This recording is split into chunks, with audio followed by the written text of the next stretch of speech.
Hello dear students, my name is Rajvinder Kaur and I commit to be vigilant and bear in mind at all times the risk to myself and my colleagues from COVID-19. I promise to take all necessary precautions that prevent the spread of this deadly virus. I promise to follow and encourage others to follow the key COVID appropriate behaviors, to always wear a mask, face cover, especially when in public places, to maintain a minimum distance of 6 feet from others, to wash my hands frequently and thoroughly with soap and water. Together we will win this fight against COVID-19. So 6th class students, we were on our first chapter, that is categories of computers and computer languages. Now we are going to move to our page number 14 and we are going to read the let's review. First one is guess who I am. So first one is I am a small handheld electronic device for reading books. कि मैं एक छोटा hand held device हूँ जिससे books read कर सकते हैं. कौन सा है वो? E book reader. Then second is my other name is micro controller. किसका दूसरा नाम माइक्रो कंट्रोलर है? That is your embedded computers.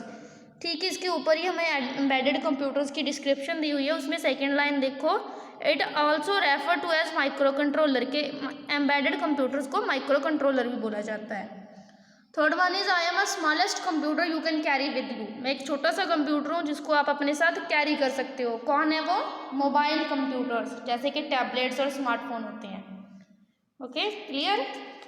Now move to page number 18. It has your exercises, question answer. First we will read the pick the correct answer or MCQs. So first one is fourth generation computer use dash. के fourth generation computer क्या use करते थे? Micro processors. Second is which of the following can execute billions of instructions पर second. इनमें से कौन है वो जो बिलियंस ऑफ इंस्ट्रक्शंस को एग्जीक्यूट करता है सिर्फ एक सेकेंड में? कौन करता है? Main frame. ऐसे कि हमको पता है कि इनका साइज रूम के जितना बड़ा होता है, काफ़ी पावरफुल होते हैं ये computers. And third one is the binary system uses only dash. के बाइनरी नंबर सिस्टम क्या यूज करता है? बाइनरी में सिर्फ 0 और 1 यूज होते हैं. That is number C. 2 single digit, 0 और 1 ही यूज करता है. Fourth one is C, C++ and C# are types of which of the following.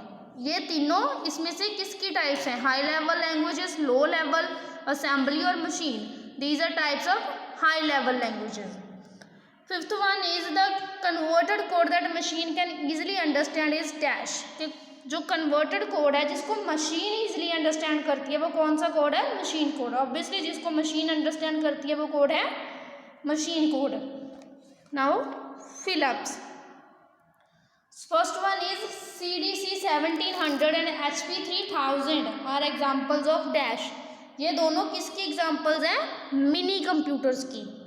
Okay, mini computers की ये एग्जाम्पल्स है. Second one is an example of a system running with artificial intelligence is dash.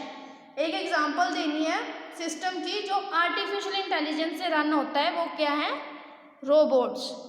Robots में artificial intelligence technology use होती है fifth generation में.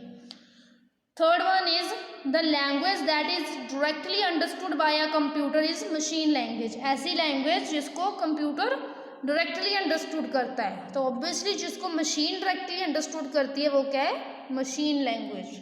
On page number 19 fourth fill up is a language processor that translates an entire program written in a high level language into a machine language is dash.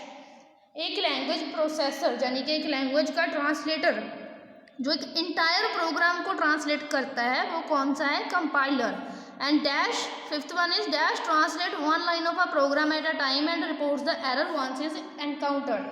कि कौन है ऐसा जो one line of a program को एक time पे translate करता है और उसके जो रिपोर्ट्स हैं एरर को रिपोर्ट करता है.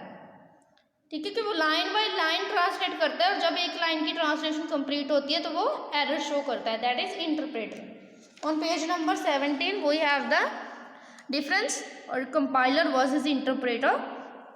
कंपाइलर क्या करता है? It perform the translation of a program as a whole. As a whole as in कि वो पूरे के पूरे प्रोग्राम को ही कन्वर्ट करता है एक ही बार में. लेकिन इंटरप्रेटर क्या करता है? Line by line. पहले वो इस लाइन को ट्रांसलेट करेगा, फिर इसको, देन इसको, अगेन सो ऑन, ऐसे ही चलता जाएगा. तो एरर्स भी वो ऐसे ही फाइंड करते हैं कि पूरा प्रोग्राम ट्रांसलेट करने के बाद एरर देता है, ये लाइन बाय लाइन, जैसे ही एरर आया उस लाइन के एंड में इसने एरर दे देना है इंटरप्रेटर ने। Okay, then next are the true and false. First is second generation computer uses integrated circuits in place of transistors, के जो सेकेंड जनरेशन के कंप्यूटर्स थे वो इंटीग्रेटेड सर्किट्स यूज करते थे ट्रांजिस्टर्स में। ये है पेज नंबर 11 पे जो एक टेबल दिया हुआ है सारी जनरेशन का। तो सेकंड में क्या यूज होता था, ट्रांजिस्टर्स, ठीक है। तो इन्होंने क्या बोला, integrated circuit. Integrated circuit third generation में यूज हुए थे, so it is a false statement. Second is a micro processor is a very large scale integrated circuits that contain many ICs on a single chip. के micro processor क्या होता है, VLSI होता है जिसमें कई सारी इंटीग्रेटेड सर्किट्स या लगे हुए होते हैं, एंड दैट इज ट्रू कि आईसीज जो है कई सारे एक ही सिंगल चिप पे जब लग जाते हैं तो वो क्या बनाते हैं, micro processor. Third one is fifth generation computer does not have the ability to solve complex program including decision making and logical reasoning, and it is false. So we will move to our fifth generation computers. सो fifth generation computers में उन्होंने क्या बोला कि वो complex problems को solve नहीं कर सकते, डिसीजन मेकिंग और रीजनिंग नहीं कर सकते। जो फिफ्थ जनरेशन है दैट मीन्स प्रेजेंट और बियॉन्ड, जो भी चल रहे हैं और आगे चलेंगे कंप्यूटर्स। तो उन्होंने क्या बोला, इस पर साफ साफ लिखा है, they will have the ability to solve complex problems including decision making and logical reasoning, कि उनमें ये कैपेबिलिटी होगी कि वो लॉजिकल रीजनिंग करें, कॉम्प्लेक्स प्रॉब्लम्स को सॉल्व करें। So this is false. So IBM Z series is an example of mainframe computer, this is true, कि ये एक एग्जाम्पल है मेन फ्रेम की। You can use a smartphone to check your email, book a ticket, locate places और shop online, this is also true. आप अपना phone use कर सकते हो ईमेल चेक करने के लिए, कोई टिकट बुक करने के लिए, GPS के थ्रू आप प्लेसेस को लोकेट कर सकते हो, और ऑनलाइन शॉपिंग के लिए वेरियस वेबसाइट्स हैं आजकल, तो Amazon, Flipkart etcetera. Okay, now number D, that is your question answer. So your first question is, what are the characteristics of fifth generation computers? Fifth generation computers की characteristics क्या हैं? First is they will use large scale integrated chips. वो क्या use करेंगे, large scale integrated, super large scale integrated chips use करेंगे। Second is they will support artificial intelligence. Artificial intelligence जैसे कि robots इस टेक्नोलॉजी को यूज करते हैं, वैसे ही जो आने वाले डिवाइसेज हैं, कंप्यूटर्स हैं, वो इस टेक्नोलॉजी को यूज़ करेंगे। Third is they will have the ability to solve complex problems, उनकी एबिलिटी होगी कि वो कॉम्प्लेक्स प्रॉब्लम को सॉल्व कर सकें। Second is differentiate between interpreter and compiler. So first interpreter and then compiler. Interpreter क्या करता है, it translate a program line by line, so it is slower. ये लाइन बाय लाइन ट्रांसलेशन करता है तो ये थोड़ा सा स्लो है, ठीक है। ये पहले इस लाइन को ट्रांसलेट करेगा, फिर इसको, देन इसको। लेकिन कंपाइलर क्या है, it translate a program as a whole, ये एक पूरे के पूरे प्रोग्राम को एक ही बार में ही ट्रांसलेट कर देता है, सो इट इज क्विकर। लेकिन it stops translation when the first error is met. कौन करता है, इंटरप्रेटर। इंटरप्रेटर ट्रांसलेशन को स्टॉप करता है जब पहला एरर आता है। So error removing is easy and quick. तो इसमें एरर रिमूविंग क्या है, ईजी है, क्विक है। सपोज फर्स्ट लाइन को ट्रांसलेट किया, क्लियर है, second line is also clear, third line में कोई एरर आ गया तो उसने ट्रांसलेशन वहीं पे स्टॉप कर देनी है और आपको एरर शो कर देना है। तो आपको पता होगा कि मेरी थर्ड लाइन में कोई एरर है, आप उस एरर को रिमूव करेंगे और ट्रांसलेशन आगे जाएगी।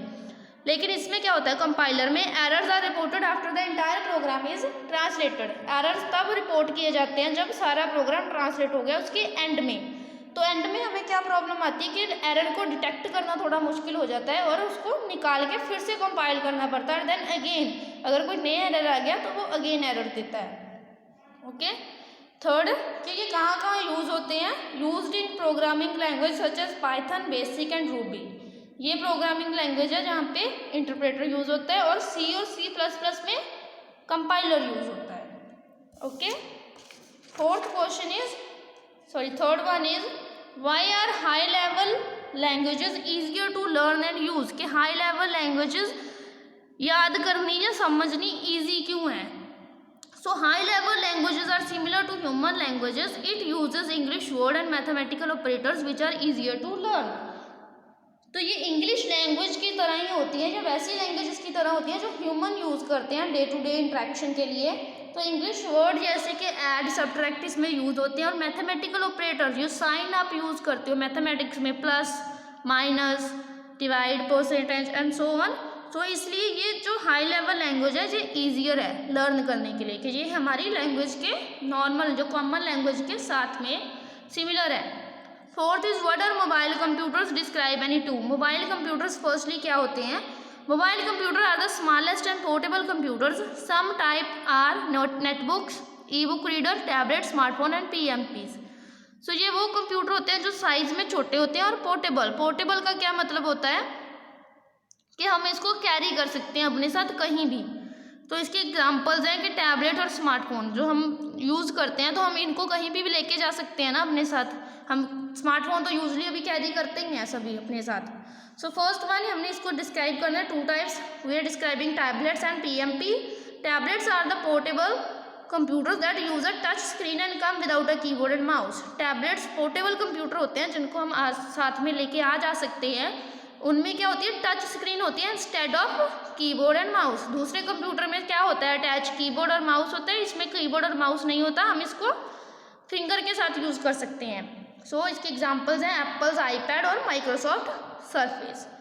PMP, a portable media player is an electronic device that stores and plays audio, images, videos and so on. So एक portable media player है, portable मतलब we can carry it, और media player जो media को play करे, that is it is an electronic device that stores मतलब save भी करके रखता है, और प्लेज चलाता है, रन करता है किसको? ऑडियोज़ को, इमेजेस को और वीडियोज़ को, और एटसेट्रा। अगर कोई और भी आर्टिकल भी रीड करना है that you can. Then fifth is write two example and usages of supercomputer. Supercomputer firstly क्या होते हैं? We will read about it over here. So on page number 13, here are the supercomputer. Supercomputers are most powerful in terms of speed and memory. ये बहुत powerful होते हैं, इनकी speed बहुत ज़्यादा होती है और इनकी मेमोरी बहुत ज़्यादा होती है, ठीक है। They can execute trillions of instruction. जो मेन फ्रेम है वो बिलियन ऑफ इंस्ट्रक्शन करते थे, लेकिन ये क्या करते हैं? ट्रिलियंस, और ट्रिलियंस बिलियन से ज़्यादा होते हैं, okay. So supercomputers we can say बहुत ज़्यादा पावरफुल होते हैं। तो कहाँ पे यूज़ होते हैं ये? Supercomputers are used for scientific research. Scientific research के लिए यूज़ होते हैं। वेदर फोरकास्टिंग, कि ये वेदर को फोरकास्ट करते हैं कि आने वाला मौसम कैसा होगा। 2-3 दिन का वेदर आजकल इजीली फोरकास्ट कर दिया जाता है। Underground Studios, aircraft designing and so on, यानी कि जो बड़े बड़े प्रोजेक्ट होते हैं उनके लिए सुपर कंप्यूटर्स यूज़ किए जाते हैं। और एग्जाम्पल्स क्या है इसकी? क्रेवन और IBM, एक company IBM international business machine, उसका कौन सा टाइप है? ब्लू जीन, ठीक है। तो these are the example of supercomputers. So with this your first chapter is completed. इसको अच्छे से रीड करना है आपने। कोई क्वेरी होगी then you can ask me in online class. Till then take care.